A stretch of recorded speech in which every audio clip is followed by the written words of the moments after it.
Hey gang, it's me, Dr. Steve, your back porch professor. I hope you're all having a wonderful Labor Day weekend, but I can certainly tell you who's not, and that's none other than the grease monkey himself, Gavin Newsom. A federal judge just delivered a devastating blow to Newsom that could completely derail his presidential ambitions. And the numbers behind this legal catastrophe are absolutely staggering. So what happened in that California courtroom on August 29th? It wasn't just another legal setback. It was a complete dismantling of Newsom's strategy to control free speech and silence conservative voices. But here's what makes this even more shocking. The data shows this could actually cost him everything in 2028, and I'm about to break down exactly why using the numbers that prove it. So let's talk about what really happened here. Newsom signed not one, not two, but three different laws targeting what he called deepfakes and misinformation. Assembly Bill 2839 banned AI-generated political content 100 days before elections. Assembly Bill 2655 forced media platforms to remove content deemed materially deceptive. I mean, these weren't just regulations. They were weapons designed to silence political opposition. The reason for these bills, the stated reason, was a satirical video by Christopher Coles known as Mr. Reagan that mocked Kamala using AI-generated voice cloning. And when Elon Musk shared it, Newsom lost his mind and he tweeted back that he had just signed a bill that makes this illegal in the state of California. Well, as it turns out, that single tweet would actually become Exhibit A in the lawsuit that destroyed him. The Babylon Bee was one of the parties of this lawsuit suing this blatantly unconstitutional infringement of free speech. And the Bee pointed out that, given their satire, their entire social media platform would have to be shut down for 120 days before an election. That's literally 4 months where they would not be able to operate because of these laws. And they were like, how is this not an absolutely egregious infringement on our right to free speech? Enter federal judge John Mendez.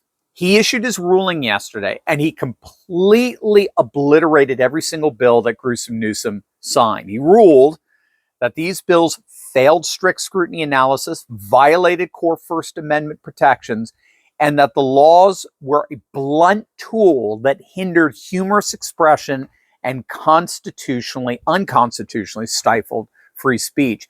And some of the interesting stats that were cited were from the Knight of Columbia's First Amendment Institute. They analyzed 78 instances of AI use in the last presidential election, found that 39 had no deceptive intent whatsoever. The most common use was actually for legitimate campaigning purposes, not misinformation. Now, here's where it gets interesting for 2028. Yes, Newsom is currently leading Democrat primary polling at about 25%, a 13-point surge from June. But that number is built on sand, and here's why. Every major court defeat creates what political strategists call competency erosion. So this is what they tried and failed with Trump, with all the federal injunctions issued against him since January. With competency erosion, voters start questioning whether a candidate can actually deliver, whether he can actually govern effectively. When Texas passed similar deepfake restrictions, they carefully crafted that legislation to withstand constitutional scrutiny. Whereas Gavin Newsom just rammed through these laws. I mean, California already has existing defamation, fraud, and privacy laws that could address actual harmful deepfakes. They also have political advertising disclosure requirements for AI-generated content. But instead of using these scalpel-like tools, Newsom chose the sledgehammer approach, and he got smacked down by a federal court. Judge Mendez specifically noted that counter speech, not censorship, is the appropriate remedy for political satire. It's a direct rebuke of Newsom's utterly ridiculous, politically illiterate instincts. Here's the truth about those polling numbers for Newsom. 25% support in a Democrat primary means 75% of Democrats want someone else. Pete Buttigieg is holding steady at about 16%. Kamala Harris still has an 11% support despite her catastrophic 2024 defeat. The timing could not be worse for Newsom. Just as he's trying to establish himself as the anti-Trump fighter Democrats want, he gets exposed as someone who can't even craft basic constitutional legislation.